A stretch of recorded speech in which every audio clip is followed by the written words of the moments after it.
Oya we.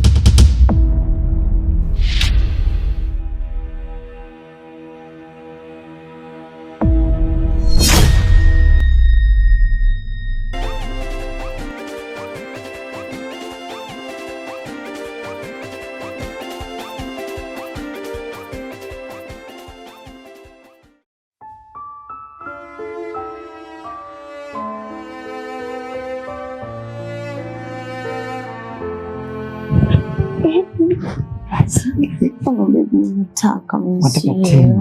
nataka tena. Hey baby, what it? Masaa mangapi? Toka baby, sasa tunatoka kimoja tu cha mwisho cha kuondokea. Oh baby bwana, nataka mbona.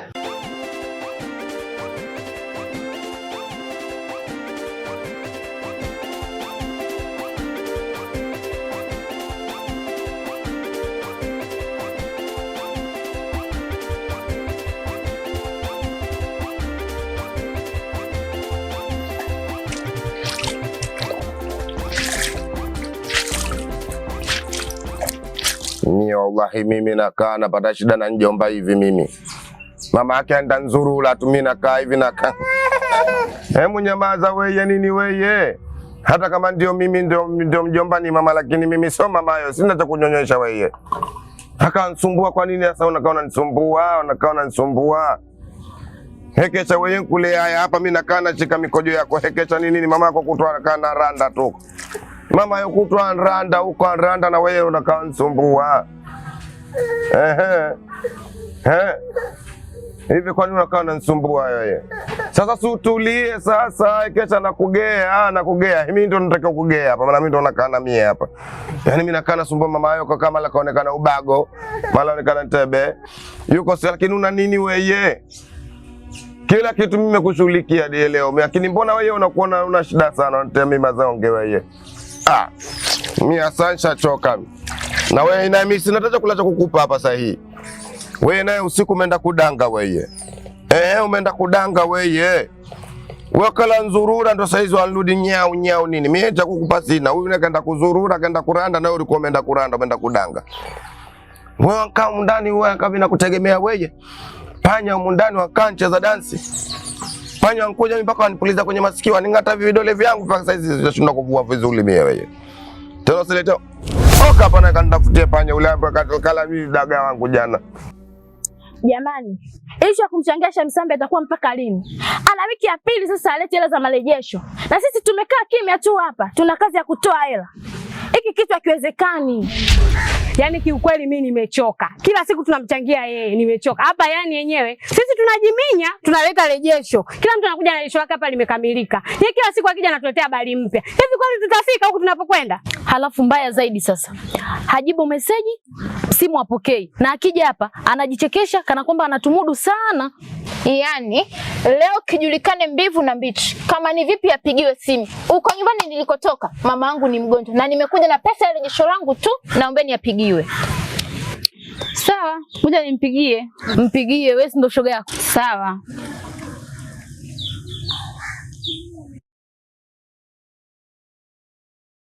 Simu yangu ananikatia. Una uhakika anakata? Ndio anakata. Ngoja nimpigie tena musikie. Weka loudspeaker. Basi ngoja kidogo.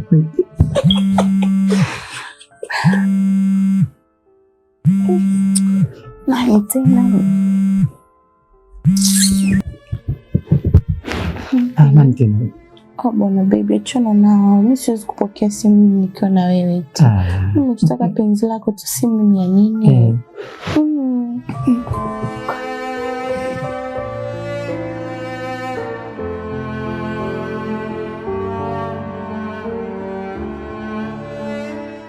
Mmesikia jamani, simu yangu ananikatia. Hata huyo anatuumiza kichwa. Achukue hela kwa raha zake, akatumia kwa raha zake, aje atubabaishe sisi. Hicho kitu ni hakipo. Atafute popote alipo, afanyaje? Alete hela. Hicho ndo kilichobaki. Full stop. Sikilizeni niwaambie. Mimi hapa ninachokitaka, pesa ichangwa, ikamilike, niondoke. Nadhani tumeelewana. Kumeanza kuchangamka. Jamani, hapa hakuna mtu kuchanga hela. Hakuna mtu kuchanga hela. Yaani yule ana mdhamini wake. Afate aje alete marejesho. Ndio kuchukua mchange hela. Sikilizeni. Mimi sijaje kupigizana makelele hapa na nyinyi. Mimi ninachokitaka ni pesa. Wakati anakuja kuomba mkopo, niliwauliza, mkaniambia nimpe mkopo. Sasa makelele ya nini? Mimi ninachokitaka hela ichangwe ikamilike, niondoke. La sivyo, tutakaa hapa mpaka saa 10. Saa 10 nani mtaisha mpaka saa 10? Hakuna cha kukaa saa 10. Mimi hapa nipo mweupe kama chati la shule. Ukinipuputa hivi natoa unga dada yangu. Inawezekana hapa tukae mpaka saa 10. Mguu mosi mguu pili tumfateni. Sina pesa mimi, nadhani nimeeleweka. Hiko ndo kilichobaki. Mpaka saa 10 hapa siwezi. Tunatakiana. Wategemee Juma inakuja nitatoa wapi hela kuja kulipa kwenye marejesho? Yaani mwalimu, kusanya hela za marejesho yetu basi.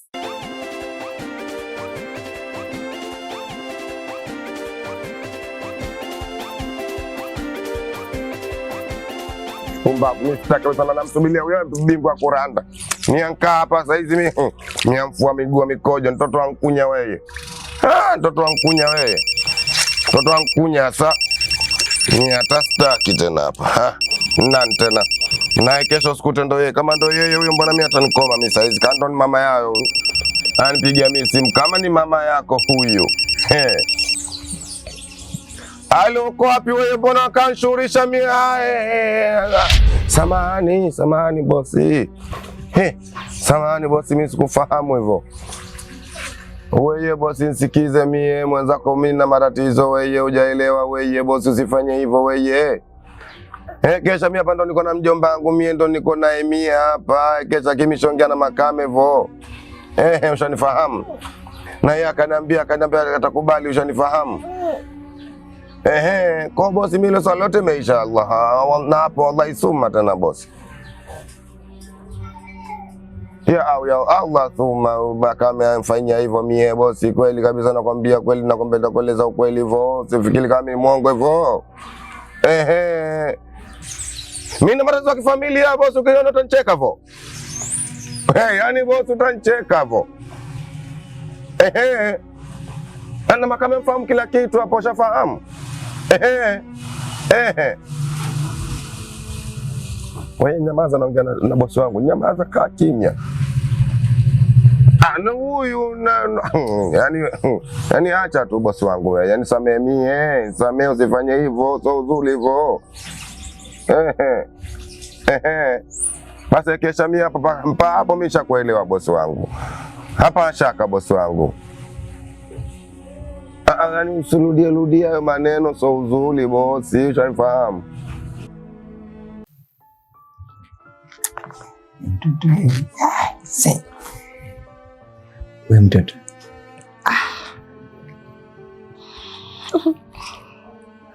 Umejua kunikuna.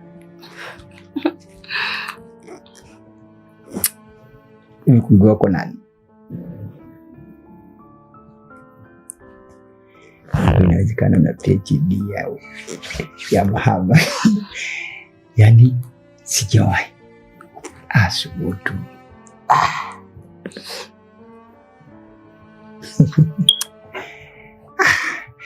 Yaani mpaka roho yangu imesuhuzika. Sikuachi. Nakosa hata kuzungumza. Unajua mwanzo ukaona furaha mpaka ukaanza mwanzo au kaanza mwisho, ukaanza mwanzo. Unaweza kusikia mtu anakuambia kwamba mwisho wa kanga nitakuwa mwezi. Sasa ndio leo. Mtoto, yaani singekuwa ni kazi ndio nisingetoka muda, lakini majukumu. Sasa naomba nikaoge. Baby. Kila time unapigia baby. Bana unazonipa leo. Mimi unadanganya wewe. Wengi watoto wa mwaka 2000 una maneno. Basi naomba nikaoge. Sawa. Haina mtu.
Mbona kama kuna mmoja simuoni hapa? Mama yangu nzazi nantile nampeleka mtu, yani nampeleka mtu hivi. Yani nampiga mtu jude, nampiga mtu bongela. Mbona simuoni mbuzi wangu mmoja Ekesha? Hata mambo yako ajabu wewe. Na wewe ni unyamaze wewe. Mbona kama nataka juisi mimi nakunywesha mimi mbuzi wangu, muona sapa haya yuko wapi? Haya ni hesabia wewe, si ndo mlizi na kuhesabu na kuaminia wewe hapa. Yuko wapi yule mmoja yule? Kaenda wapi? Hamkunywa hapo. Mbuzi wangu mmoja kaenda wapi? Mbona simuoni yule mweupe kama hawa wengine? Huyu mweusi yupo, huyu mweusi yupo. Yule mbuzi wangu, yule kule Ekesha, umeona yule kule. Wewe mbona unapenda kunilusha roho wewe? Nipeleka milesi wewe, kwa nini lakini hivyo wewe? Mimi mbuzi wangu mimi bariki kule haswa mimi mbuzi wangu. Mimi kwa mbuzi wangu naua mtu hivyo. Mimi kwa mbuzi wangu naua mtu. Na huyo yote kataka mama yake huyo. Mama yao yote ndo kataka yeye. Mimi mbuzi wangu sangu ni hakikisha sasa.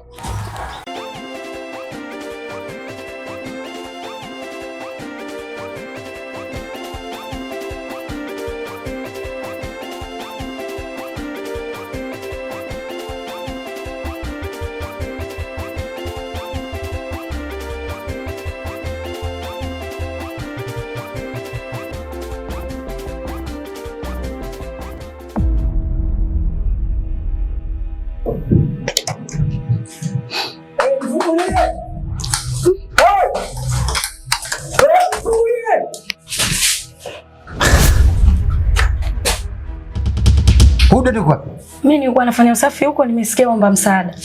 Kwa hiyo kanifungia. Hebu. Kuna nini mzee? Nimeshaibiwa.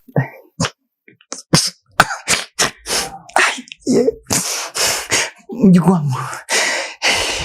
Hujawahi kumuona hata siku moja? Mimi simjui, nizania mpenzi wako, simeingia jana usiku wote yenyewe.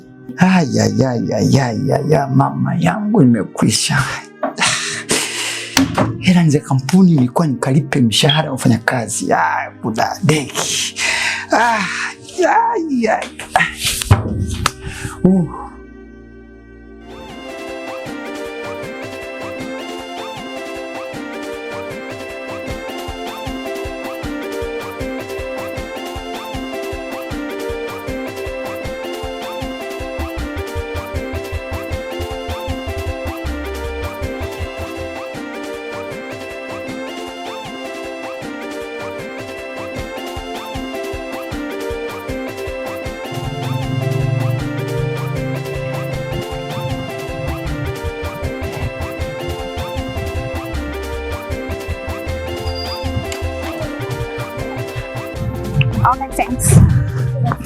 Vipi, baadaye unaweza ukatoka? Hapana, mimi siwezi kutoka.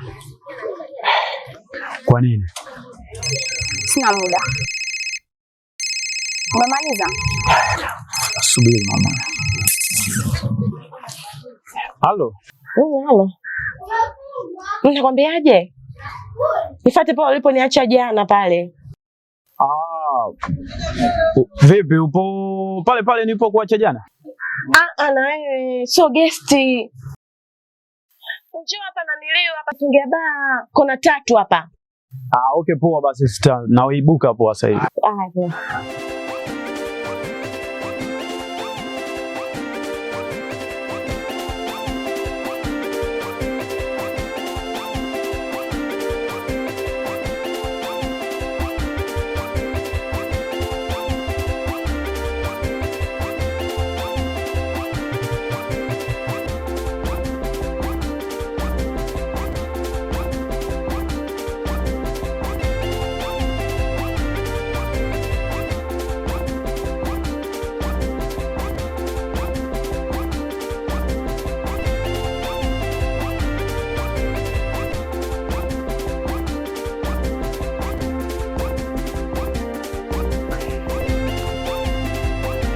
Anampelekea sangara tope mondi wako kwetu Maamiga au wanaserereka wale.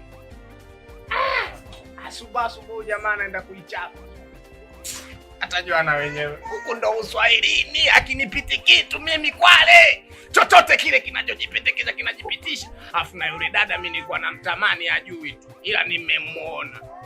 Na yule bodaboda mkewe namjua, nampa taarifa zote kwamba amepita na piskali. Yule si ndo anamuita nani? Aisha nani? Misamba. Kaenda kumsambakia huko. Shenzi kabisa, nimewaona fara wale. Huko kwetu Bongo mani. Uswahili ni vituko havikomi. Halo. Yakificha sa. Hapa sawa. Na ule bata wangu kaenda wapi? Mama hayo yote ndo anataka yeye mama hayo huyo. Huwa mkunywa tu hapa juisi. Ni bata wangu na uso wako wapi? Mimi na mtu, mimi sitaki ugomvi na mtu, nishasema mimi sitaki ugomvi na mtu. Huyu ni mvefaki tu huyu. Na mvefaki mimi najua. Usikute bata wangu anchukue dume kaenda kupandisha bata yake. Wewe naye maliza basi, mimi nataka nikioshe hiki. Wewe toka unagusa vyombo vyangu hapo, mimi sitaki. Mbona kelo santa seka mie huyu vyombo imekaa hivi mamayo. Ona mama anachokifanya, mimi vyombo imekaa hivi, hii hapa hajaiosha. Huko na mbuzi wanalamba ni sokeeni bwana. Huyu mamayo mimi ankela sana, nyinyi nendeni huko. Sinkele zangu.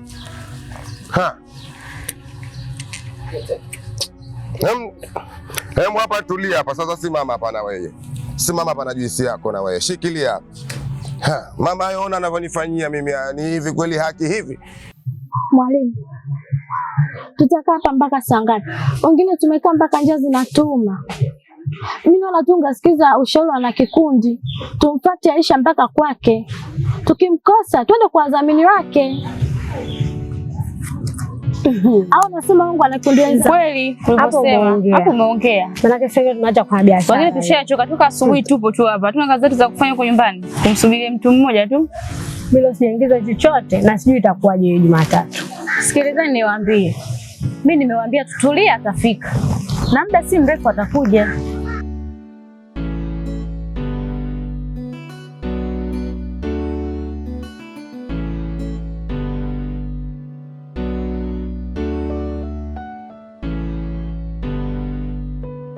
Hivi kweli haki jamani hivi? Yaani nyumba ina hata ustaarabu haieleweki kweli hivi? Tulia hapo hapo niangalie bata wangu kaenda wapi mie. Ni bata wangu kaelekea wapi? Mbona simuoni dume langu lile bata mie mwenzenu mie? Huyu mbona niletea mitashda? Mnamaliza midizi yangu na migomba yangu na nyinyi kwani bandani mmetoka vipi? Toka bwana hapa. Mnamaliza midizi yangu mimi hapa na migomba yangu. Mimi nataka ndemea kuja kula ndizi hapa. Wewe Christmas umalizi wewe. Wewe mimi nakuwekea dira moto mwenyewe wewe. Nakuwekea viungo vyote wewe. Tulia nayo kuogopa nini? Mbona ukipikwa mchuzi wa kwanza komba wewe? Umepe nini? Nakati ukipikwa mchuzi wa kwanza komba wewe, unaogopa nini? Ukipikwa mchuzi wa kwanza komba wewe. Mbona ukipikwa mchuzi wa kwanza komba wewe? Mkaa huko. Sinipe zogo mimi. Yule batangu kaenda wapi mie yule? Yule batangu mie yuko wapi yule? Yule bata yu wapi? Batangu mie yu wapi? Wewe toka bwana hapa mimi nitakun. Batangu yu wapi yule mie? Mbona kama na mazogo tena haya mie? Batangu mie.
Oa.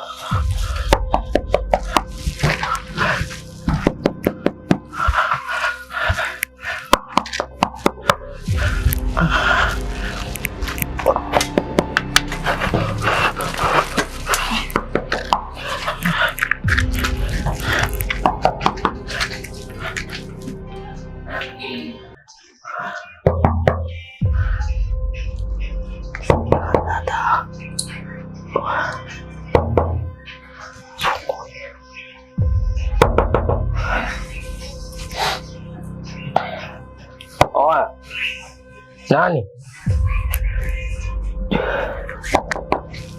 Oa.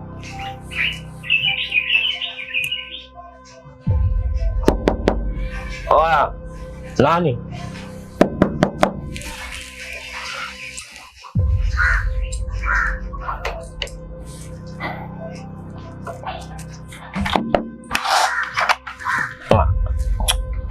Kumbe Ndio baby, nilijua nani.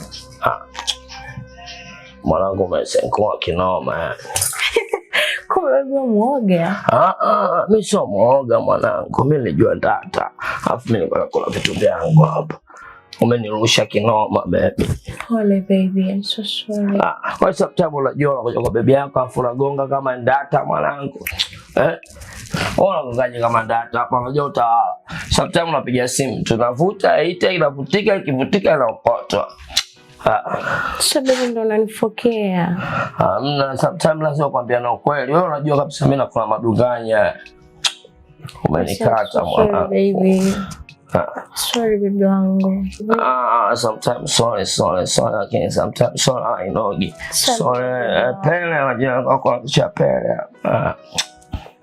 La baby, na surprise yako. Wasanye. Na surprise yako eti. Surprise ya nini? Ameshachoka wa surprise wanikata kinoma. Mimi niko na bebe niko mwenyewe hapa, jana hujakuja kwa mwenyewe. Kuna vitu vyangu nataka vitako. Vitako. Vitako ni kaka. Ngoka mlango kwa ponzi wa kike. Ashula mbona kwa hivyo? Au paka kuita misaba huko bwana. Sio Aisha mishaba, sio Aisha nini huko. Mimi kwangu choka itikeli sheria vuta ngoma. Mimi najua mama mtu aje wala kuja wala niwasha kinoma rafiki yangu. Sasa unafuka, unajua mimi nimekuletea nini mwenzio? Nimekuletea kitu cheupe. Tena grade. Unatania. Ngapi? Hizi ngapi? Yes, kidole. Bana, hizi ngapi? Sasa kidole kimoja hicho. Bwana, grade 1 tena grade 1. Wewe, utakuwa unatania. Pele mwenyewe. Hebu nione kwanza. Mimi utakuamini mimi kama yule Thomas. Kwanza bibi, mimi nimekumisi. Nakumisi mwenyewe. Hata mimi pia nimekumisi, ngoja nione. Kwa sababu mimi unajua sometimes kama Thomas alimwambia Bwana Yesu hapa kanite kidole pale nilipopatiwa mkuki. Kwa mimi mpaka nione ndo najua kweli umeleta. Basi bibi, mimi nakuonyesha. Si unajua tena wewe ukishakula vitu vyako ukishalewa ndo unanijulia, unanikuna. Kwa umemisi utamu, si? Mimi si miss baby, na kati ya kwako ndo inajua kunikuna. Basi toa hiyo pele tu. Nakuonyesha bibi wangu. Mimi na wewe tena. Kama kweli hivi unakuwa na uhakika. Mimi nakuongopeaje? Pele. Chaboli. Mwenyewe chaboli. Baby lazima niko hao mwanangu. Baby unajua unajulia. Pele mwenyewe. Mimi najua kila hivi ndo nakupigisha misamba yako mpaka nakuitaisha misamba. Yaani kila hiyo ndo unanikula. Alafu baby TV iko wapi? Nataka kurusha sasa hivi. Hebu tulia kwanza. Sasa baby sinakuuliza nitakuja TV. Ina banki na mtu. Kwa chukua ndugu yangu hapa wakati nagonga nimekimbiza ndani. Vingine vyote nimeenda kuvitia chooni. Hapa ndo wenyewe. Wewe sio msanii misamba usio. Kumaliza mambo ya TV. Mimi kwa kujana nangu hapa tukataka kulanduka. Jose kaja kuchukua kwa deni lake kaja kuchukua tukachukua goma timinisore sinema ma DStv achukua kolo. TV umeweka bondi. Nimemwekea bondi la nini nazungusha kesho kutwa tu mimi napiga mtonyo namrudishia TV yake asiletee unza unyonge. Usijali baby. Leo nimepiga bonge la dili. Unajua dili wewe? Kiti kwa. Au sio? Sasa nikwambie sasa. Ukanikune, ukaninyandue, tukimaliza kudoto. Nakupa kachukue TV yako. Baby mimi ndo maana napenda hapo. Baby hoya. Mama. Nyewe ngoja kwanza ni wachambe. Nyewe mwiteni nani? Sikizeni nyewe shoga yake mwiteni Aisha Misamba kimi na mtashua. Ashura cobra huyo. Ashura cobra huyo. Ashura ikala cobra ni cobra kwana. Okay. Cobra akitembea pale kwenye kitanda. Akitembea kama anapiga nyoka. Akitembea kama anachora nyoka. Ndio vitu vya mama.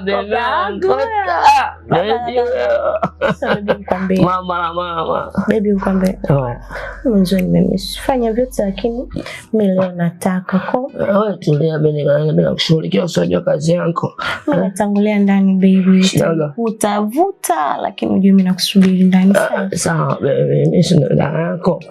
Mimi sipoteza. Silai baby. Ili uje unipe vizuri sawa baby. Ai baby. I love you. I love you too baby. Sasa umeanza utunzo wako.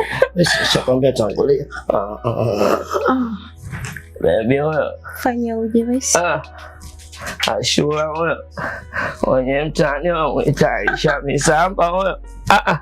Mama wewe. Mama wewe. Leo. Oya. Oya nikupigia na msanuna hapa.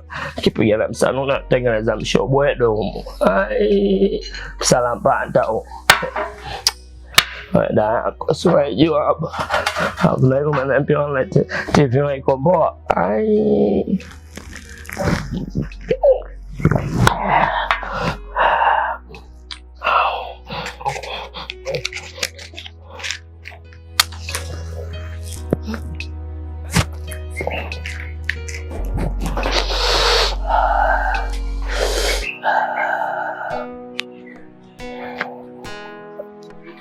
Aisha.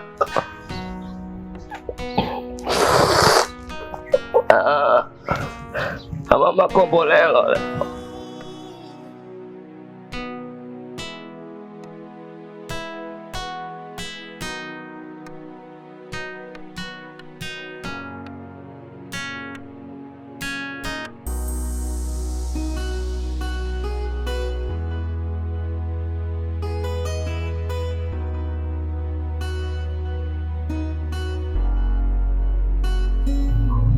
Aisha Misamba anakopwa.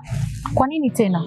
Unajua kwa sababu gani nakwambia hivyo shoga yangu? Hapana sijui. Nyumbani kwetu sisi, mimi mama yangu ni mgonjwa mahututi. Kila kitu anafanyiwa hapo hapo. Sio kula, sio kuhudumiwa vyote. Dada yangu mimi ni malaya wa kutupa. Na mwakani na hisi tunamtunukia shahada ya malaya maarufu. Lakini dada yangu anatoa rejesho kwa wakati.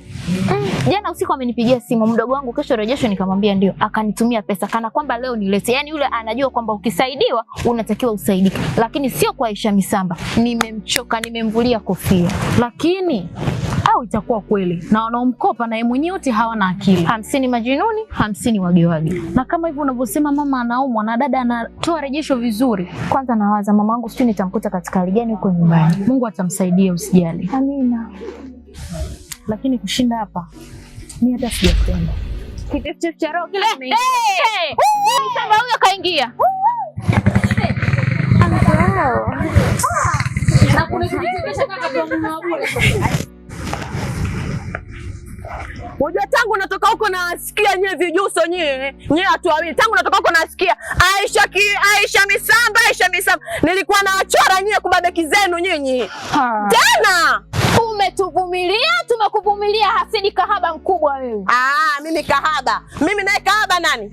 Yaani mpaka zimekumaliza zimekufanya wewe umekuwa mwembamba eti mimi. Jamani. Aisha Misamba. Kama kashafika njoni tukae hapa tumalize, kila mtu aondoke. Kila mtu ana shughuli zake ujue. Hatutaki wewe tutaka hela. Wataka hela ndio.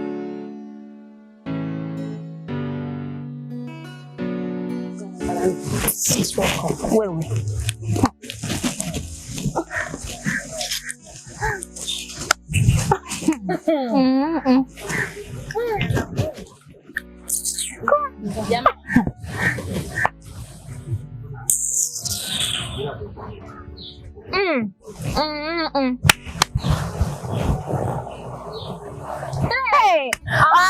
Mbona kipofu kuona mwezi? Aibu na unamie. Umbea tu malaya. Kipini kile mweusi kama chungu cha mapure. Umbea tu. Shoga yangu, hii rangi original upo. Yaani kuna mtoto wa mtu akiniona, yaani ananilamba kama nalamba balkoni upo. Na wewe mtoto wa mtu na hisi siti. Jamani. Aisha naomba hela, sitaki maneno mengi. Mwalimu anaonekana ugonjwa. Hela nyata sioni. Uiona huna. Nicheke mimi nitaomba kuna siku za kuishi. Hatimaye kipofu kaona mwezi. Ndio mnayojua hayo. Kuna maneno mengi. Toaga vizuri babu. Samahani, hujui ninavyoitafuta hela, naitafuta kwa shida hiyo. Tena hujui, naomba tuheshimiane msichana. Tena hiyo hela hujui naitafutaje. Naomba nina staili zangu ya kuitolea, ninavyoitoa naomba uniache mama. Nikisema naitolea juu ya jukwaa tulia. Bado hujasema. Mwanya kama mfereji wa matata. Sikilizeni. Naombeni mnisikilize. Sitaki makelele. Aisha kashakuja katoa hela. Nisikilize Aisha. Naomba upambane mkopo uishi. Kwa staili hii hata siku nyingine ukija siwezi kukupa mkopo. Unatusumbua. Toka asubuhi tukusubiria wewe mtu mmoja jamani kweli? Nimekusikia mwalimu, sometimes nakuwa na vichwa. Mbona vichwa? Sikiliza mwalimu nikwambie. Atakapomaliza huu mkopo, hakuna tena kupoa mkopo. Inawezekani tunakaa mtu tunamsubiri mtu mmoja tu. Saizi saa 9 ndo anatuletea rejesho.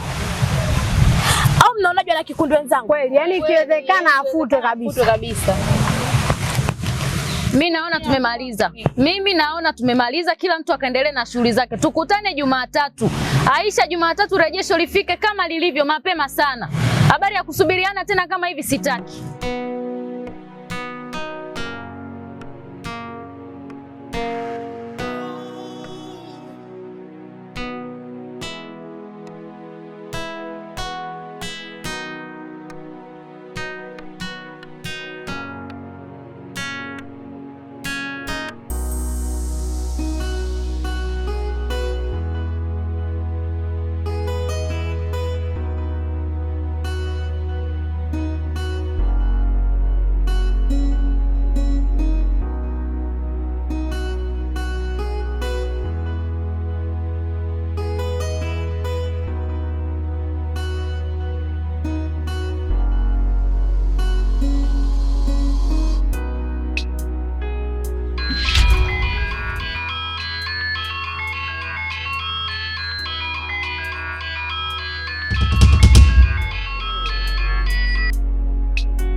Ashula weje? Ashula weye wakuntesa mie weye. Ashula weye wanataka kunitoa miroho. Ashula weye unakaa unanitesa mimi na mtoto huyo weye. Ashula weye tangia jana mimi sijaenda kazini vo. Hekesha mimi naambiwa mimi nifukuzwe kazi. Ashula weye kweli. Mbona mama hayo hajakuwa hivyo? Ashula nimekulea mimi tangia mdogo hivyo. Haya, Mungu amekujalia inshallah, masina Mungu amekujalia umepata mtoto na mtoto huyo unaniachia mie weye. Ashula weye kwa tangia jana weye. Ashula weye mimi naacha kwenda kazini na lea mtoto huyo. Hekesha kwa nini unafanya hivyo mimi mjomba wako kisa mimi ndio mjomba wako hivyo? Kwa nini unafanya hivyo hivyo? Ashula mimi wallahi leo mimi weye nakutoa roho weye. Leo weye nakupeleka kabisa kwa mamayo. Nakupeleka kwa mamayo weye Ashula. Mimi nakuchepa chepa hapa hekesha na kuchabanga hekesha na kutana weye Ashula mtoa wapi hizo hela weye? Hapo hekesha wewe ulikuwa mpani wewe kama yani wewe Ashula wewe ni mama yao mtupu. Hii yangu mie. Kwa. Ashula haya mambo mengine kama style yenyewe ndio hii Ashula utoke hivyo hivyo. Yaani kila siku kama mambo ndio hivi Ashula wewe toka tu. Hekesha na hii. Yako. Yangu mie. Hekesha wanaongeza tena. Hata Ashula mbona haki ya Mungu ya Allah. Mwenyezi Mungu Baba Subhanahu wa Ta'ala mjalie Ashula huyu mjomba wangu mie mtoto wa dada huyu. Hekesha ongeza wewe. Ama Nina maana zote zangu mie. Mahakama kwa nataka nishikie mimi anavyoshikia mizamu yangu yeye nikate kumpa 3000 sana na kumpa 6000 sasa. Mungu weye Mungu muumba ardhi na mbingu weye. Umeniletea mjomba mzuri weye. Sasa njomba. Mie njomba nikwambie ukweli. Mimi babu yangu asubuhi hapa kaamka mie nimemtengenezea hapa supu ya samaki. Nikamwambia Fahadi kulelete nani chaza huyo. Akasema chaza ana tasi. Nikamwambia basi kama tasi njomba wangu ankunywa usinilete taa. Maana huyo akinywa taa tu supu ya taa jikuna. Hata kangia taa jikuna. Ila tasi nikamwambia sawa na miba huyo kwanza nzuri kwa watoto. Akaniletea. Nikamwambia lakini sasa je, huwezi kupata kibuki au kibua maji au kibua ngozi? Akasema hana. Kaniletea huyo. Kesha amekula mchana hapa mimi nimemfulia. Hudai chochote kwenye swala kufua. Nimefua na nimeanika mie. Kesha haja pale nimemchukulia juisi, amekunywa juisi ya tunda mwanao. Mjomba bwana huyu mie na muondoa huyu. Kwa nini mjomba? Huyu anatumia umeme mwingi. Hekesha mjomba, huyu anavokaa chomelea mwisho na mweza mtoto vo. Hapo hekesha mjukuu wangu je bado ndogo akichomelea pole moto wake anavoangalia wenye meava mawani. Hapo mtoto angalia hivyo amua macho mapema huyu aondoke. Lakini jambo lingine njomba sio zuri kuachia mbuzi wamaliza migomba yangu kule. Mimi nitegemea mwenyewe nile ndizi na babu yangu apate ndizi. Wawili walitoka nje. Hekesha yule nani bata simuoni. Njomba huyu haondoke zake na kuachia wewe. Lakini njomba kama unatoka kama hivi. Halafu hekesha kirudi ndio utaratibu na kwenda huu. Fanya utaratibu kila siku ndio jambo la uzuri njomba. Kwanza njomba vipi? Njoo kwanza njomba ngombe kitu.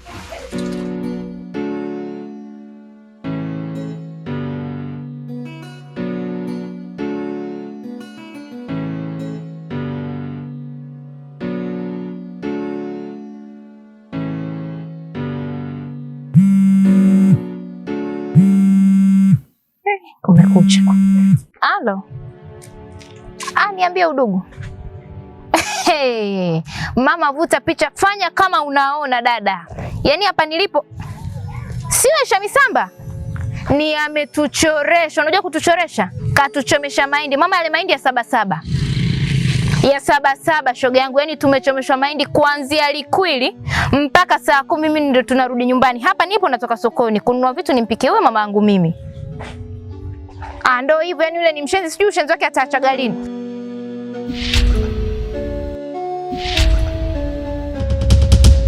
Subiri kwanza. Mama. Mama una nini? Mama amka. Jamani mama.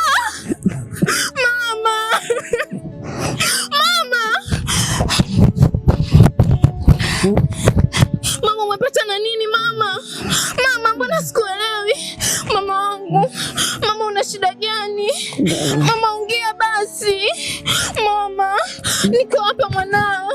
Nakusikiliza mama, niambie chochote mama. Mama niambie basi. Majirani!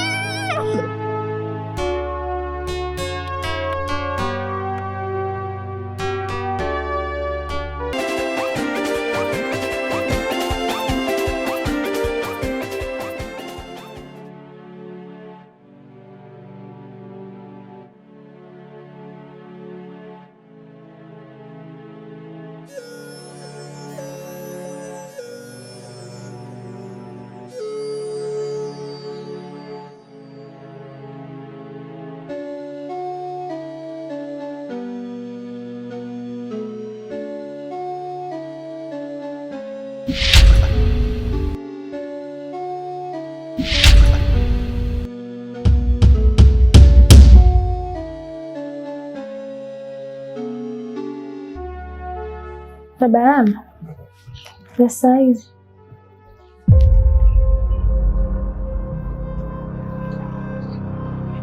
unatoka wapi? natoka kwenye marejesho. Unatoka kwenye marejesho saa 11 hii? Marama, unatoka kwenye marejesho tangu saa 3? Amna Balama, mimi siwezi kufanya mpumbavu. Kuna mwenzetu mmoja akachelewa kuleta marejesho, mwalimu akasema hapa hakuna kuondoka mpaka marejesho yakamilike. Saa 11 tangu ulivyoondoka unamwacha mtoto wako hajakula chochote tangu muda huo. Malama, hivi kwa una uchungu na mtoto kweli wewe?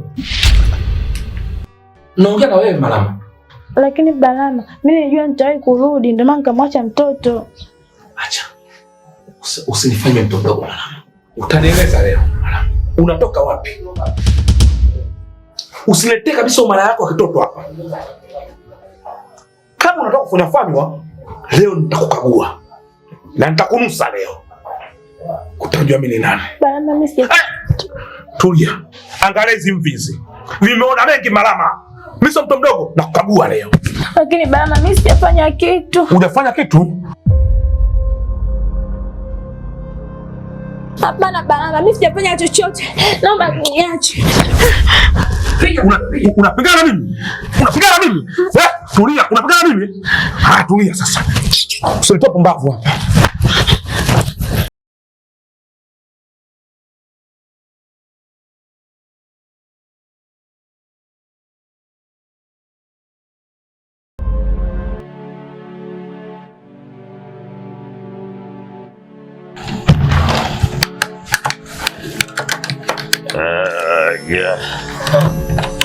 Misamba.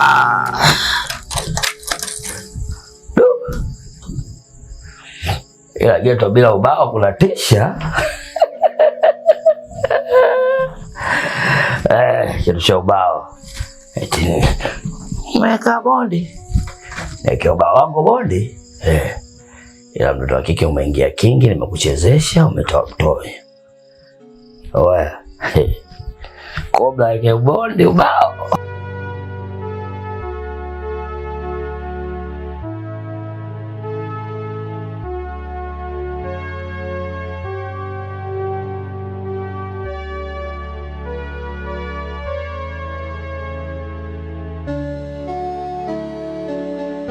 Tena ubao wangu bondi. Waila mwanangu umenisevu akili kumkichwa mjini shule. Nimekata 200 fast. Shula visamba, umeingia kingi. Sante. Ulikuwa uvunguni wewe. Kama angeilama kuingalia uvunguni ingeazilika kidume. Ya fresh. Mjini shule.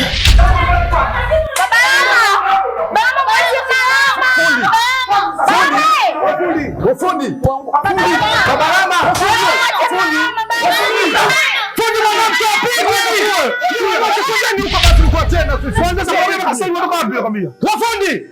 Fundi mwanamke apigwe tena nini?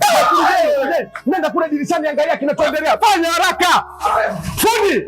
Fundi, wallahi na kuapia kwa Mwenyezi Mungu siji kukuletea hata uji gerezani, kwa sababu ilitakiwa mwanamke wako umpe hizo hela unazopewa za advance za ufundi, sio kumpiga kiasi hicho, utaua wewe. Wafundi wewe! Toka asubuhi hadi sasa hivi saa 11. Hapana, mwingine kujitakia marejesho gani mpaka sasa hivi saa 11? Mwache tu apigwe. Shoga yangu, hapo kutakuwa na biashara mbili, kudanga au kwenda kushenyetwa. Kwa hiyo liache likunyugwe na alijapigwa nitakavyo. Ndio maana hata mwanai mwenyewe hamjali chakula nimempa mimi na jioni nimeongesha mimi.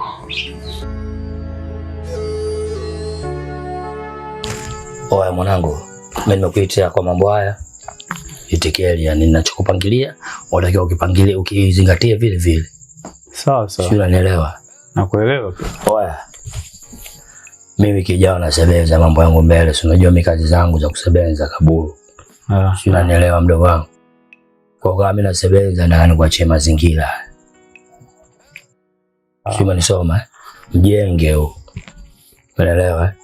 Mjenge unatakiwa kuzingatiwa. Sababu mimi nikiondoka hapa sometimes kuacha hivi mauchafu nini, mavumbi, nikirudi na kwa mambo ya kukoa na nini. Sasa hapa nataka uzingatie kwa ajili ya nini? Usafi. Umeelewa? Vile vile pia si unajua wadogo wakiangalia blog kama hayupo nini kupea na kodi, sometimes kuja kufanyaje? Kusebenza, kupita na vitu atasafisha. Hivyo basi. Sio, unanielewa? Mimi nakuacha hapa kwa ajili ya kuzingatia. Sasa basi, sitakipotee kitu chochote. Sio, unanielewa? Nauelewa bro. Alafu kila pili, mambo ya vishebede hivi. Mimi mtani naheshimika hapa, nafikiri unaelewa hicho kitu. Sio, umeelewa? Sasa sitaki kuona chura yote anaingia hapa. Sio, tunaelewana? Mimi nikutoe tu wasiwasi bro. Wewe vitu vyako utavikuta kama vilivyo, na kuhusu mazingira ya usafi mwenyewe unanielewa kama. Kwa hiyo lazima nipazingatia hapa. Mimi sio na wasiwasi. Mimi nikupa hapa ndio maana nakuita dogo nani? Dogo mlewa. Najua kabisa kwa mwenyewe wa kujipenda, unajua kujichubua, mtoto mzuri. Sio, unanielewa kujichubua. Kwa mambo ya usafi haya mimi hapa tu nakupa sheria na kuzingatia. Sio kama umenielewa? Sawa sawa. Kuhusu hilo siwezi fanya kitu kama hicho. Mimi kama mambo yangu labda ya vitu kama hivyo mimi namalizana navyo huko, siwezi kuvileta hapa, nitakuwa naleta dharau. Naelewa micheki na kima yote hapa mtaani. Kwa usitaki mambo ya ajabu, ndio maana nakuita naona dogo unazingatia nini? Mabrain nini? Naelewa. Mimi nakupa hizo itikeli nilizokupa kwa sababu mimi mtu wa heshima zangu sitaki kuona. Sawa. Tumeelewana? Basi badila. Next week mimi nikiamsha tu fresh. Kama siamsha wewe funguo hii fresh. Fresh. Mimi usiwazi vitu utavikuta salama, yani fresh, usafi nini fresh, mimi utazingatia. Bali siwezi kukuangusha. Mwenyewe umeniamini na mimi lazima nifanye kama ule unavyotaka. Uhakika basi. Fresh guys. Sasa nini? Simokuja na toyo lako. Lipo nje. Luka na kurusha. Fika pale kwenye mambo yako kutoa pesa pale. Mimi kuna kimkwanja na kusogezea. Nichukulie cha nyama nusu. Umeelewa? Cha nyama nusu. Nyama nusu. Unachoma? Viazi na mibamia na mingogongogwe. Umeelewa? Viazi, mibamia, minyanyanya na nini? Mingogongogwe. Kama kaida yetu tutajimchemsha hapo ajabu. Usiwaze chavu. Poa, haina noma basi. Fanya hivyo. Baridi kaka. Na aibuka sasa hivi. Faster. Poa. Haina noma.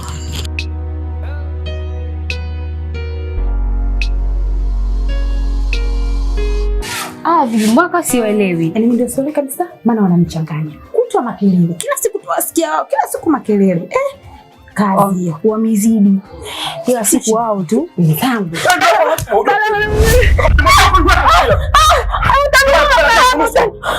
Unataka kumafu mimi. Mimi sina akili. Mimi natoka kwenye marejesho. Mimi nimekuwa wewe mimi.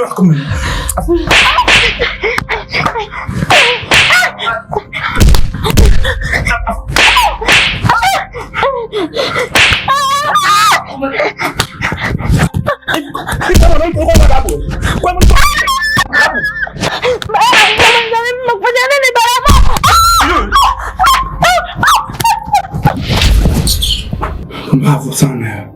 Bila kunichezea?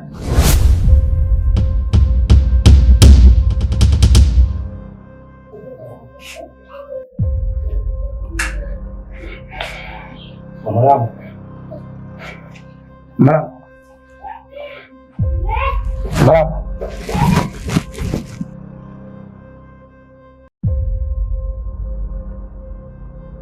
Mwa kimya au kashamuua? Shamba kafa. Sio kwa kipengo kile cha sasa nzima huyo kafa.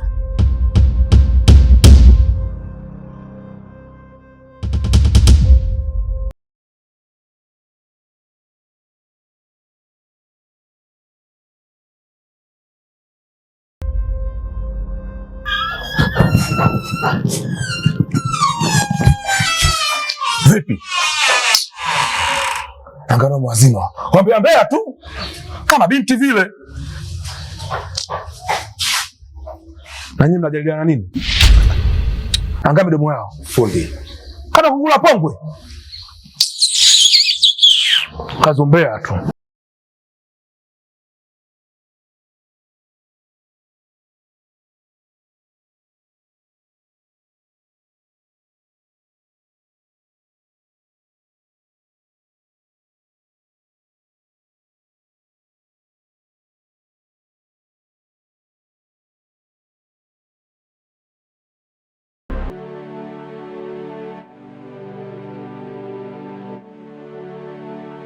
Mbona ile dera chakavu? Yaani kaka ndo amemletea mama ile dera la hospitali. Mbona kama tambala la deki? Yaani kaka kwa kututia aibu. Hata hivyo, mama ana nguo zake nzuri tu. Kwa nini kaka ameamua kuleta dera kama hili? Yaani kakangu kwa kutuzalilisha. Sijui atakuwa lini. Hapana. Ngoja nimfuate huko huko.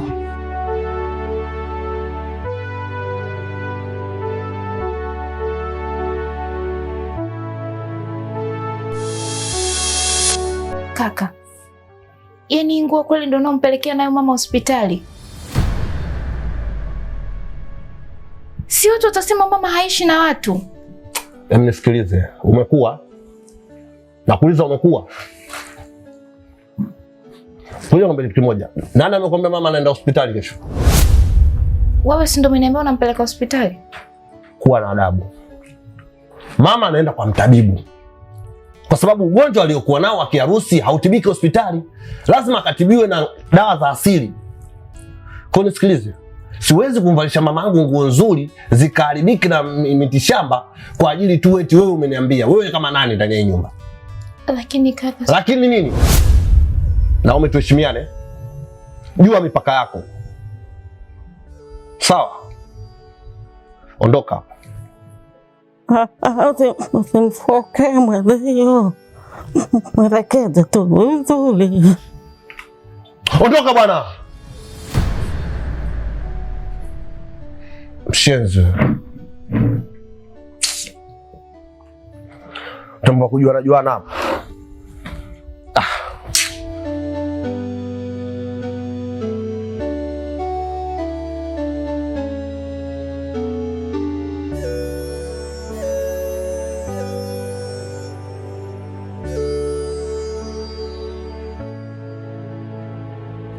Oya. Kwa hiyo ukaenjoy, si ndio? Hamna. Ukaenjoy, si ndio? Hamna. Hamna. Ongea ukweli wewe. Sasa naomba nisikilize. Sikilize kwa makini sana. Utamu uliopata na sisi tunautaka huo utamu. Usifanye hivyo bwana. Mke wa mtu nini? Mtu sumu. Mke wa mtu nini? Mke wa mtu sumu. Sasa leo kuanzia leo utatembea tena mke wa mtu? Na kuuliza mke wa mtu nini? Mke sumu blaza. Mke wa mtu nini? Sumu. Mke wa mtu sumu eh? Mke wa mtu nini? Mke wa mtu sumu blaza. Kwa hiyo ulipata nini kama mke wa mtu sumu? Kwa hiyo ulichukulia baridi, si ndio? Ukaona kama vile sisi yani watu wazuri, si ndio? Sasa sisi wewe leo tunakuoa. Yaani leo mimi nakuoa, nakwambia ukweli, leo mimi nafanyaje? Nakuoa. Oa rekodi Elia. Oa hii kila sehemu inatambaa. Tulia. Familia jamani, kwa tusingemalizana tu jamani. Kumbe watatumalizane. Ina maana la ambazo wewe umezipata na situpate au si? Lakini tumalizane. Pesa. Sio pesa tumalizane. Pesa. Kwenye utamu uliopata wewe na sisi tupate utamu wako. Msifanye hivyo bwana. Umeongea kauli nzuri tumalizane. Hata kama unataka. Mke wa mtu nini? Mke wa mtu nini? Mke wa mtu sumu. Unajua chukua mchumba? Unajua chukua mchumba? Kati tumalizane. Ila unakuoa leo. Usifanye hivyo. Mama vile mimi nakuoa. Mama yangu Selina mimi nakuoa wewe.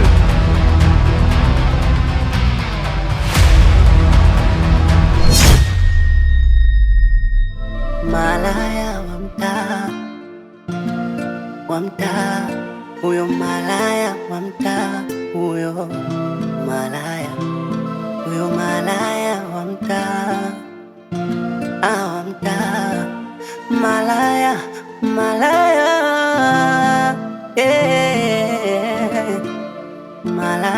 wa mtaa, oh, no malaya wa mtaa.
Wewe bwana, mimi nakuita bwana wewe. Hakikisha unisikiza uzuri hapa. Hili jambo la nitaka serious ah. Bwana wewe. Hapa hakuna nitaji mwingine, wote nitaji mjomba. Yule mjomba wangu unamfahamu wewe, yule mjomba wangu yule binti wa kike yule unamfahamu wewe?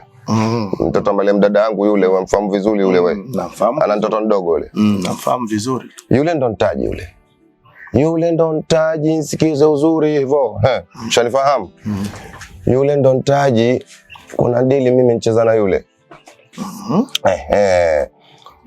Unapona panapona simu yangu. Hekesha ndo uelewe tayari hiyo dili tayari uende uko kafanya huo mchongo. Sasa kufanya masihala bwana. Ushanifahamu? Kwa hiyo nitapoona simu yangu basi jua tayari mchongo shakamilika hapo. Uende ukaufanye uzuri, chako kiko pale pale yani au hamna hata uzulumishi wote utakotokea. Maana laki piga madili pesa nipamie. Hapa nikutoe tu wasiwasi. Nadhani unanijua vizuri. Nakufahamu. Ondoa wasiwasi, kila jambo litakwenda vizuri. Si unanijua mimi mwenyewe. Unafanya madili mangapi? Mengi. Hapa ni mjini ndugu yangu. Watu wanatumia hii akili. Basi kitu kitaenda vizuri. Basi ile wewe nadhani hapa shaka. Wewe kama unataka kuchukua cha kupima wewe hapa unaweza ukachukua cha kupima wewe. Kama unataka kunywa ile wansungula moja sikio la nlala, sikio la simama. Hakikisha unataka kuchukua ile ndizi ipo hapa ya chupa. Kama unataka kupata ile nazi, pia hiyo upo nazi hapa. Nazi nzuri sasa. Hao chaka chui hapa. Sawa. Labda ile mbona tansuze figo kidogo. Na kujua kuna mambo yako. Kuna ule bwana pale kankana bia yake kaona achani mimi ni huko. Ili watu wakiona wanajua kani nishika juisi. Mimi pata vitu vyangu mimi naye. Muda mwingine akawa nataka nilichambisha sasa. Basi hilo limekwisha ndugu. Hapana shaka. Haya. Niachie tu mimi.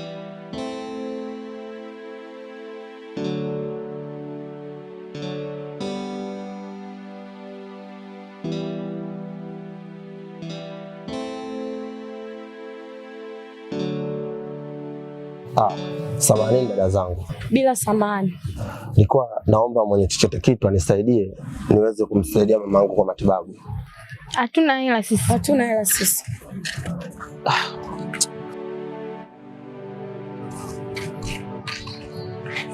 Mwanaume mzima bila kutafuta kazi amfanya mamake mtaji. Niete simuelewe. Ashinde kutafuta kazi na mwenzie akafanya, ana kazi ya kuombaomba. Oa nyie. Hebu nisikilizeni maboya nyie. Nyie chula nini? Mbona mnaongea vitu ambavyo hamvijui afu haviwahusu? Sasa kwa nini umetuomba hela? Tafuta kazi ufanye, wewe mwanaume sio unamfanya mamako mtaji. Wewe vipi wewe? Wewe mwanamke huwezi kutafuta kazi. Sikiliza, maisha yangu nyie hawahusu. Fanyeni yenu. Nyie chula nini? Alafu mimi huyu ni mama yangu sio mama yenu. Mbona mnaleta shobo watoto wa kike? Ndio maana mnenepi kwa ajili ya kufuatilia maisha ya watu. Nisikilize, shikeni adabu zenu ziwashike. Fateni maisha yenu. Mtawaharibia. Ondokeni hapa bwana.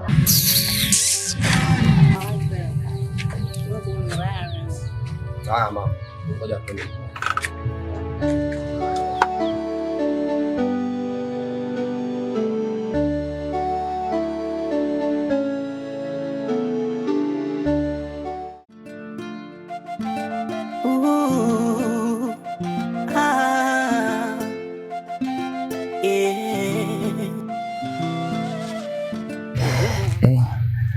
Tena baby. Sorry. Nani baby? I'm coming. Wait. Okay baby. Okay. Ana madeni kila kona, ana visasi kila kona, pomeza watu anapokonya, huyo ndo Aisha Misamba, tumempa na jina lake. Oh, tumempa na jina, tunamuita malaya wa mtaa. Wa mtaa, huyo malaya wa mtaa, huyo malaya.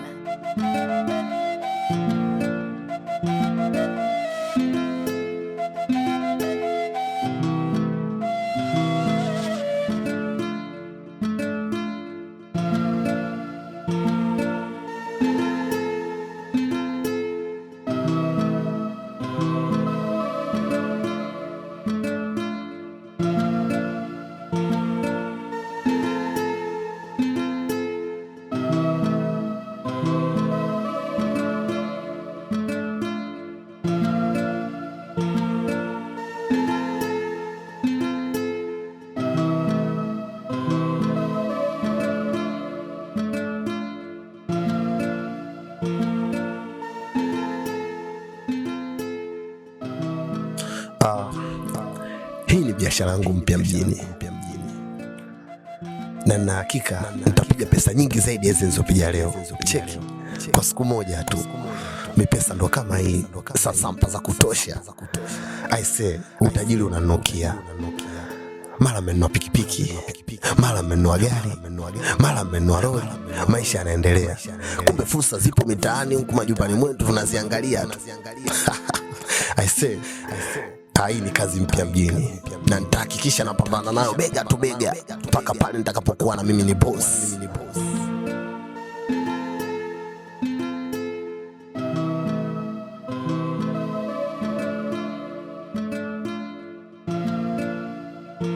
Ngoja nijipongeze kwanza. Kumbe maisha matamu hivi. Mungu msaidia achelewe kupona yule. Nizidi kupiga hela zangu. Wala sijali. Hata ongee nini majirani mimi sijali. Kikubwa napata sasampa.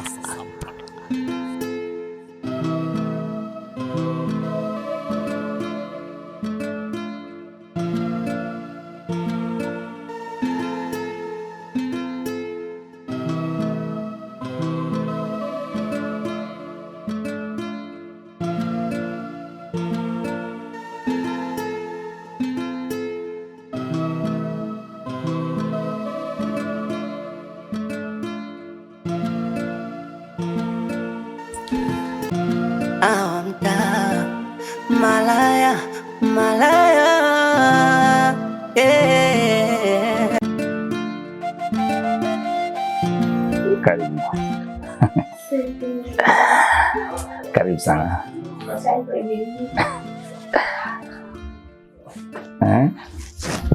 Karibu sana. Asante baby. Baby kwanza. Yeah. So unajua tunatimiza kwanza ndoto za wazazi, then tunajenga kwetu pata kwa pazuri zaidi hapa ndani. Hapa pazuri baby. Karibu sana. Asante, nimetamani ndo pale kwangu hapa. Kwa kupata kwa pazuri zaidi hapa. Kweli baby? Pazuri. Tena baby. Sorry. Nani baby? I'm coming, wait. Okay baby. Wanapokonya huyo ndo Aisha Misamba, tumempa na jina lake. Oh, tumempa na jina, tunamuita malaya wa mtaa. Yaani sijakamata mimi leo huyu. Mimi napita na randa natafuta yeye. Yeye hekesha mpasa hizi. Haya. Nani juzi hekesha juzi amerudi yeye wala hajanipa chochote. Wallahi tena. Wallahi mie huyu. Hana tena huyu. Ama sinika tena mambo mtihani mwingine tena hapo. Ama nijua naitani hii kumbe hii huku nyingine. Anishughulisha mimi mamayo. Halo. Halo mjomba. Wewe mjomba? Nakwambiaje? Ile issue tayari. Ile issue kila kitu tayari mjomba, mwambie mwenyekiti. Mwambie mwenyekiti mjomba sasa hivi hapa. Sio ile issue tayari nakwambia. Najua mjomba wangu je kunifelisha. Sasa ile issue si ndo kama hivyo basi mje upesi mjomba. Najua mjomba wangu je kunifelisha basi chap chap mjomba. Tukamilishe. Sawa mjomba. Haya kwa basi ngoja kwanza niingie ndani. Haya. Yaani mimi leo mambo ya kukaa hapa mpaka jua linizamie hapa jua la utosi linipige sitokubali. Huyo mwalimu akija nampa hela yake kibati. Naenda zangu nyumbani maana mama yangu namjua mwenyewe. Sitosubiria tena ile mambo ya shamishamba. Labda utakawe shoga yangu. Subutu, mimi nikanisubiri nini? Akija tunaweka hela naondoka. Kaa zile juisi nyumbani zikudodee. Nataka mimi mambo ya kupigwa kama mama Rama. Si subutu. Na alibaruzwa. Hebu ona. Wewe nini? Ona. Wewe nione nini mambo ya kwanza kushtuana saa hizi? Mwenyewe.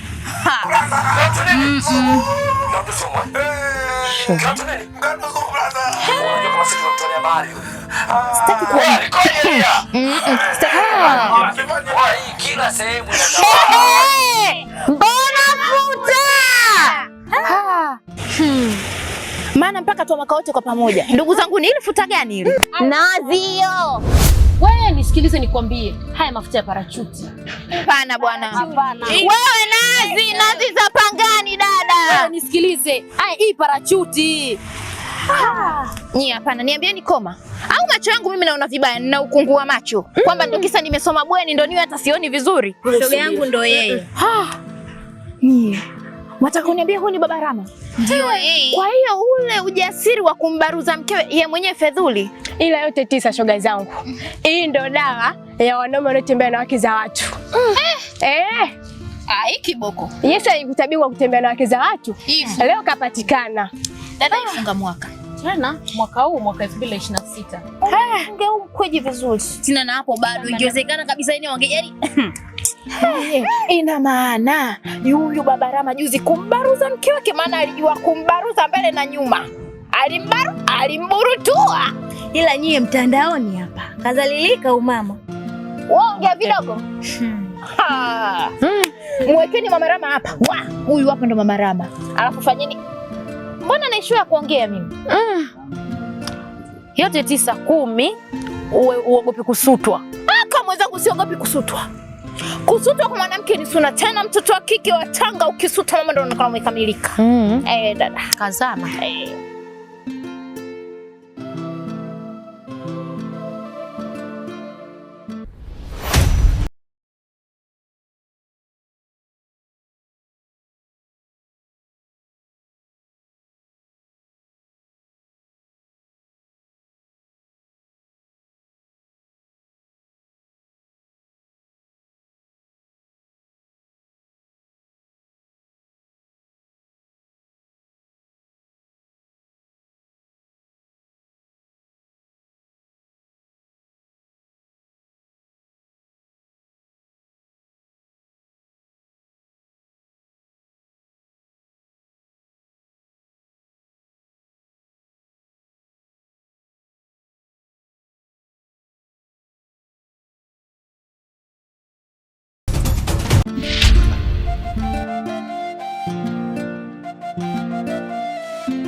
Mambo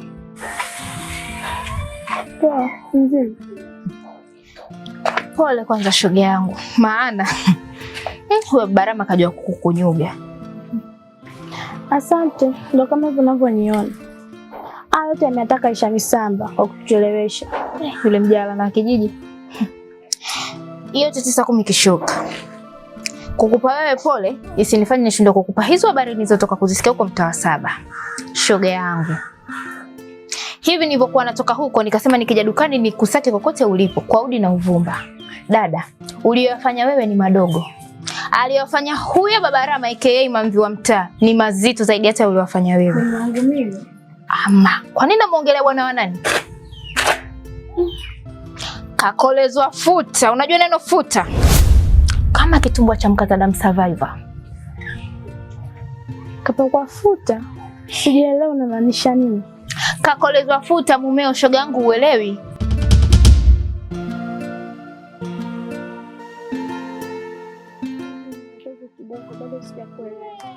Dada, ngoja nikupe habari kamili. Mumeo karudi nyumbani? Hapana. Sasa je, tuulize watu na habari zetu mjini. Dada, mumeo amefumaniwa, na sio kufumaniwa tu, na mke wa mtu, na sio mke wa mtu tu, kwenye vyumba vya wageni. Mumeo mwenyeji, lakini nashangaa kana kwenye nyumba za wageni. Amefumaniwa dada, mwenye mke, mwenye mali, mwenye mzigo, kamkoleza mumeo futa. Mpaka hapo hujanielewa? Mambo ni kwa ushahidi siku hizi mjini dada. Naona nachelewa.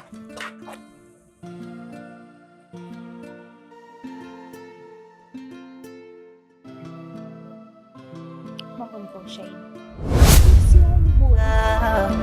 Changamoto heka nazo kutana nazo, kudaiwa vikoba, marejesho na kuvunja ndoa za watu. Ana madeni kila kona, ana visasi kila kona, pomeza watu anapokonya. Huyo ndo Aisha Misamba. Tumempana Pole sana. Niambie kipenzi. mpana jina tunamuita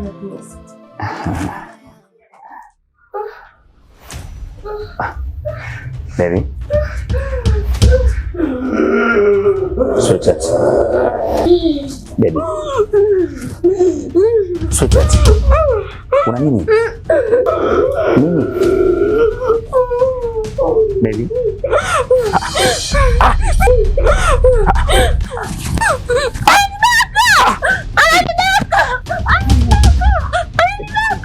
Subiri kwanza.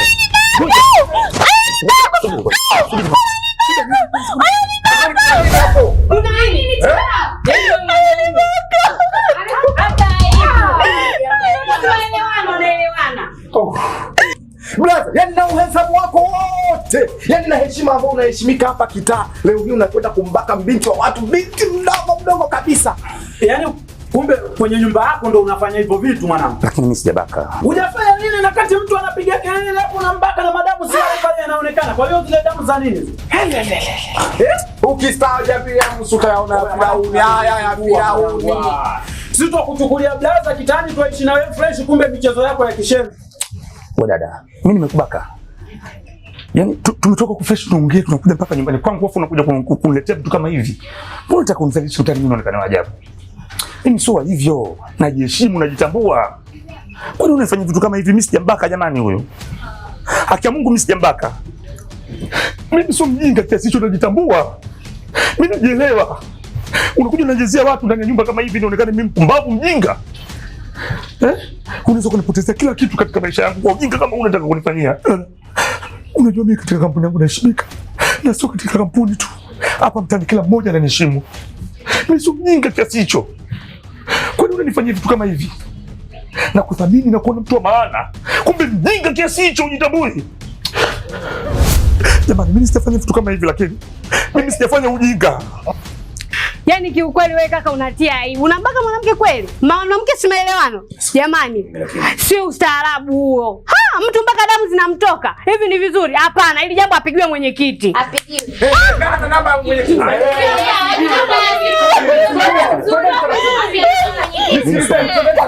Namba mwenyekiti. Inakuja wewe mwanangu. Lazima unajivunjia heshima kwa mikono yako mwenyewe. Utatueleza nini akajua kuona hapa? Mtoto wako anapiga kelele, unasema wewe kabisa tunasikia atasa. Atasa.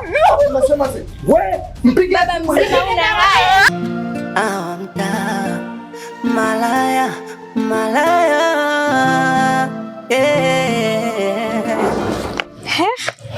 Yaani unanipigia geti langu kwa nguvu, hata kunivunjia geti, afu unaingia ndani bila hata salamu.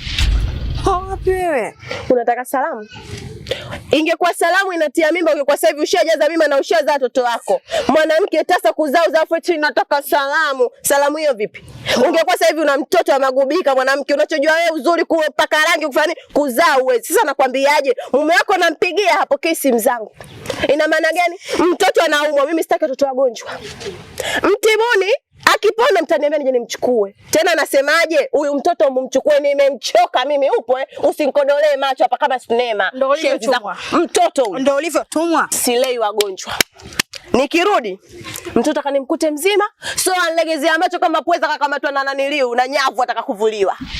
Ni kituo cha kulelea watoto yatima au ni hospitali? Ondoka. Naenda kwa sababu nilipokuja sikukutaarifu. Naenda nakwambia nikirudi mwanangu amepona. Maki waringa nyumba ni wewe. Wewe utakuwa na nyumba. Hii nyumba hii. Nyumba kaburi mimi sijaona nyumba hapa. Nyumba bati limeisha huko juu. Sidhani kama muvu juu. Unahisi muembe huu. Nakwambiaje nikudi mwanangu nimkute mzima. Maki unalegezea macho kama chura kabano na mlango.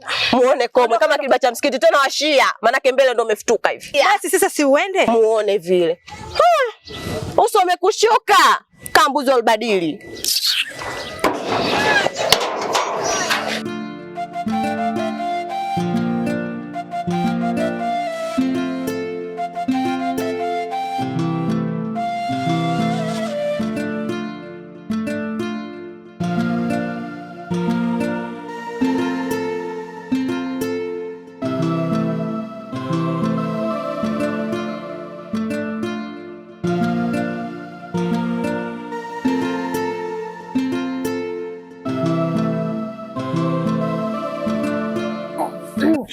Jamani, leo mimi nimechoka. Harusi, yani tunayo na tunatamba nayo. Harusi ya nani na nyimbo na hata mnishirikishagi mambo yenu. Wewe nayo hujui kama Kisima tu kuna harusi. Harusi ya nani? Ya shoga mmoja hivi aitwa Saumu. Kwani hujui?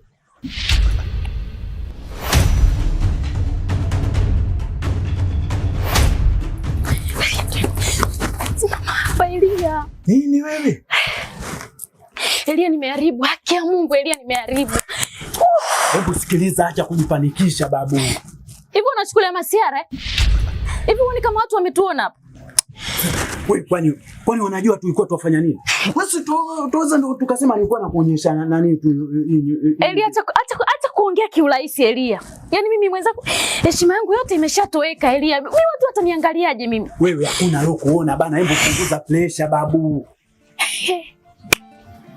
Usipostajabu ya Musa utaona na Firauni. Yule si mwalimu wa Kikoba yule.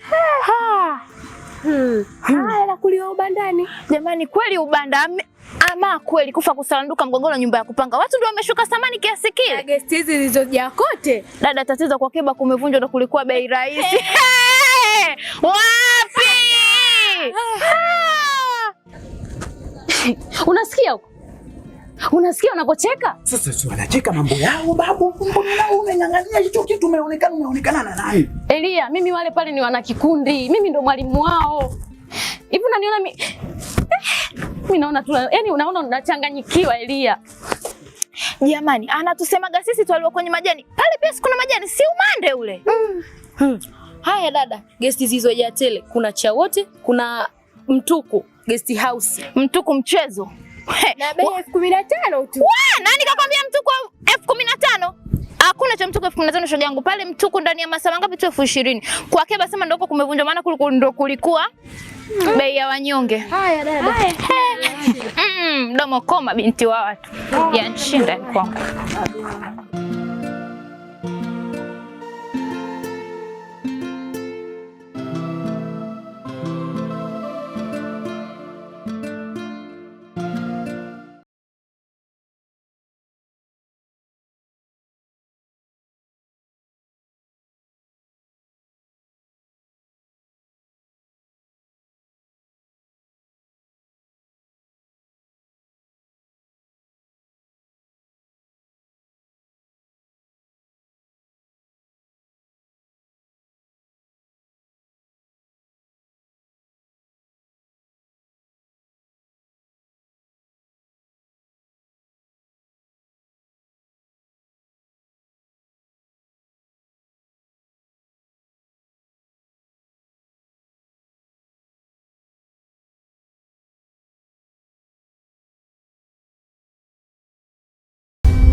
unajua nini ana?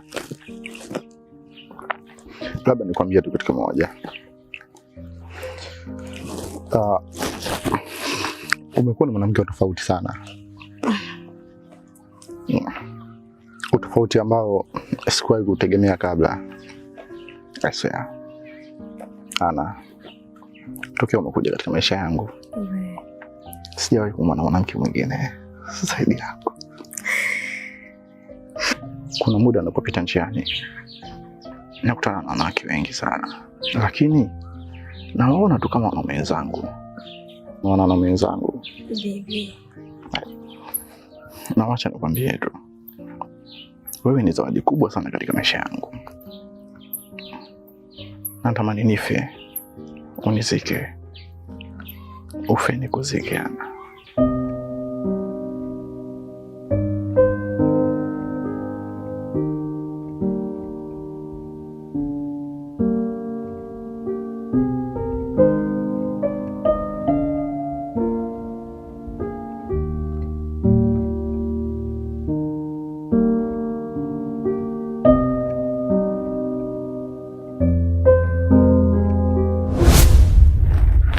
Alinidanganya, akaniambia kwamba ananipenda kwa dhati, na leo nimeletewa mtoto.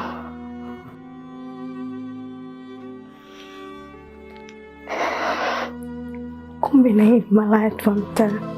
Malaya wa mtaa, huyo malaya wa mtaa, huyo malaya wa mtaa, wa mtaa, malaya, malaya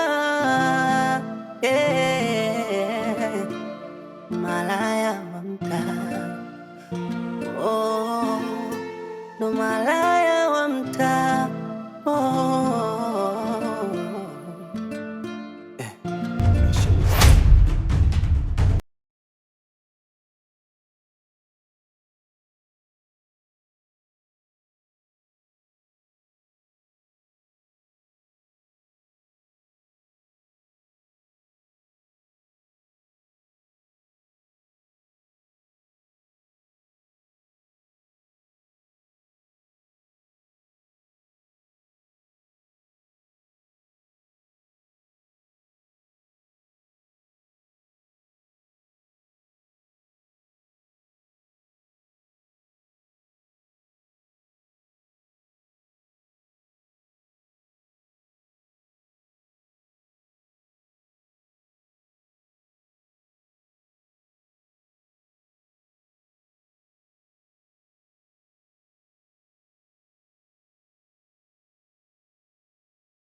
Kumbe malaya. Ndio malaya.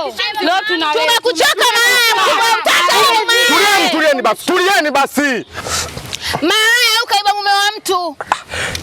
Utulie.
najua nimekukosea, lakini hayakuwa matarajio yangu.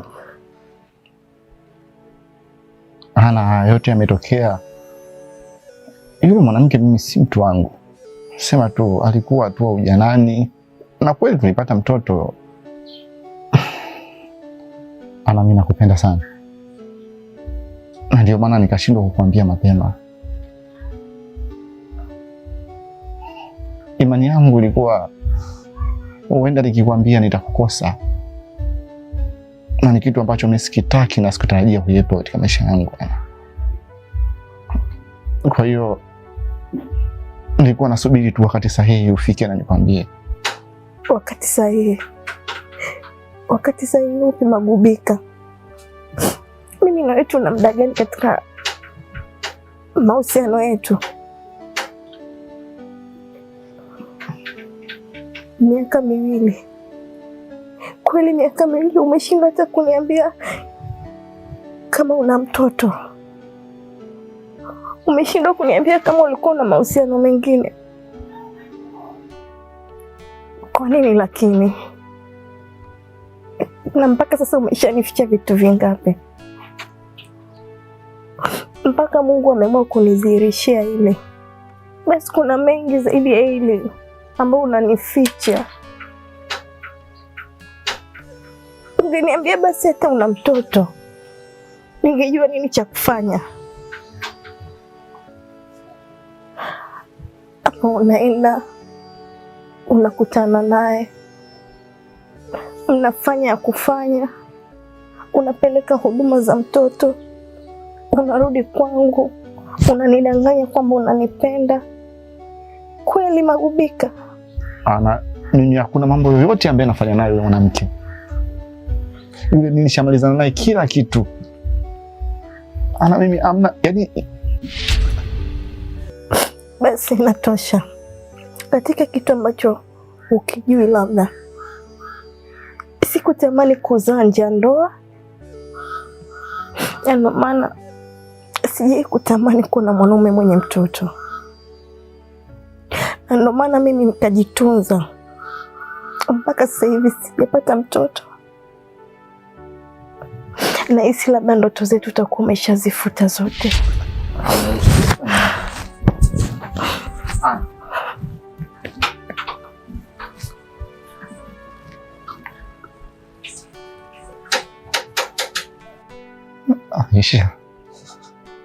Aisha nini sasa?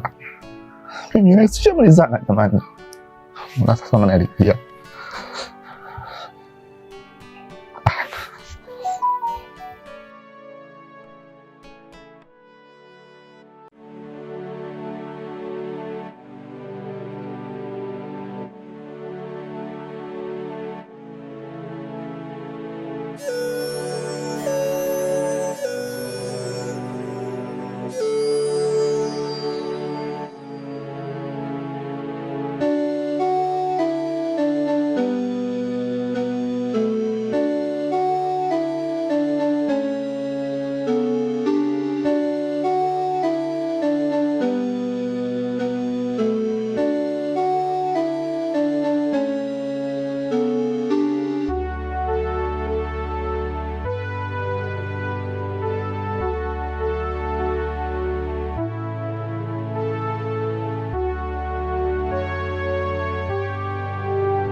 Samahani Samahani brother, naomba msaada wako.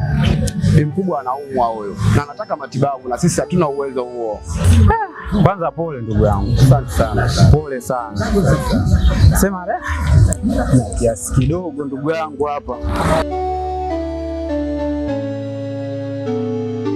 Asante sana. Asante sana brother. Mungu akubariki sana yani. Poa ndugu yangu. Mama atapona usijali.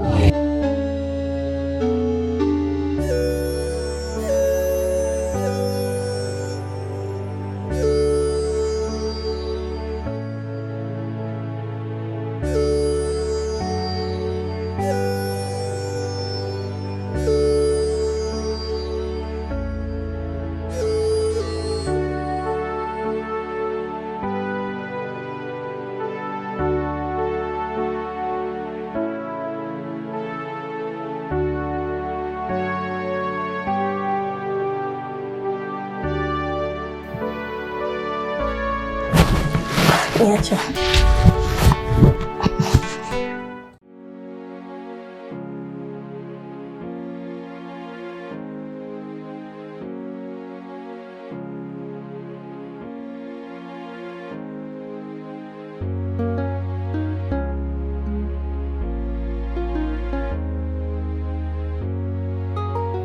Kwa mimi niache. Niwe ngana kunishikashika. Hichi kijifirimbi chako hichi akijarizika mchana mzima mpaka sasa hivi uje kunichafua na mimi.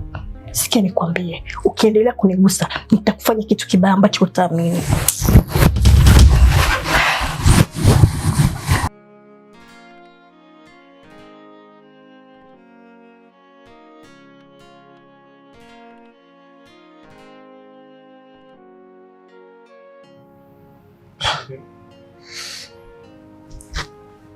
Lakini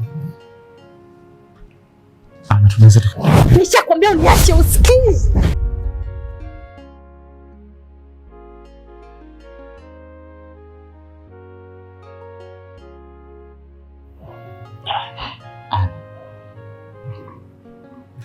Sio nisamee tu mke wangu. Tuzungumze basi Aisha eti. Please.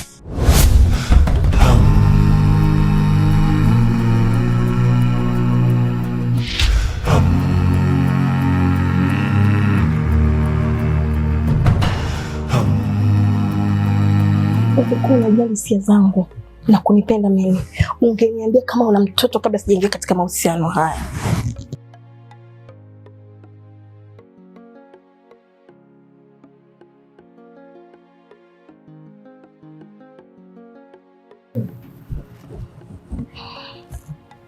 Sikia nikwambie wewe, huu mwili utauona kama kichwa cha polisi. Alafu hicho kidude chako hicho ambacho kinahangaika kinatafuta mahali pa kupumulia, sio kwenye mwili huu. Utaenda kupumulia huko ulipoanza kufanya huo uchafu. Hafu ndo maana nahangaika hospitali kwenda kutibu UTI sugu, nikijua labda ni vyondo vichafu, kumbe ni wewe malaya. Mshenzi wewe, fala kubwa.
Nini kinaendelea hapa?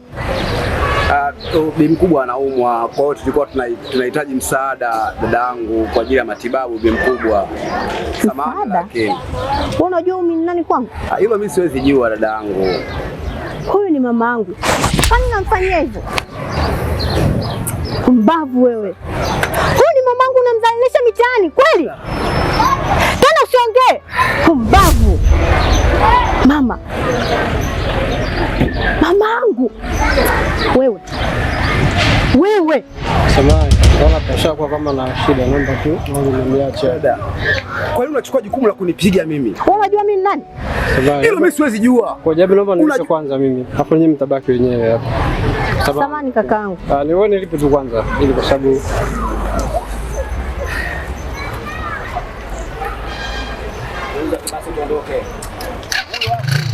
Naomba ugeuze. Naomba umgeuze mamangu twende nyumbani. Naomba ugeuze gari twende nyumbani. Hivi unanielewa au? Naomba geuza. Geuza.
Misamba unapoelekea utakuwa unaribia mimi na mwanamke wangu sasa.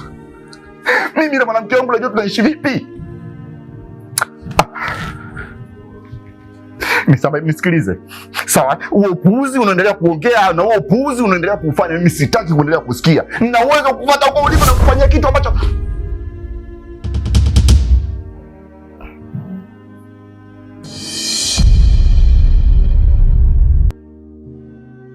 Ana. Unataka kufanya nini?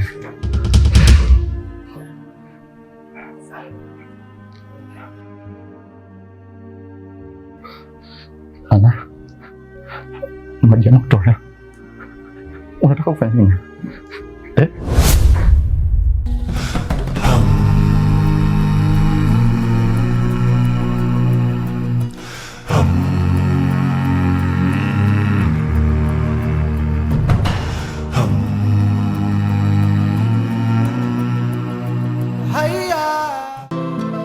Malaya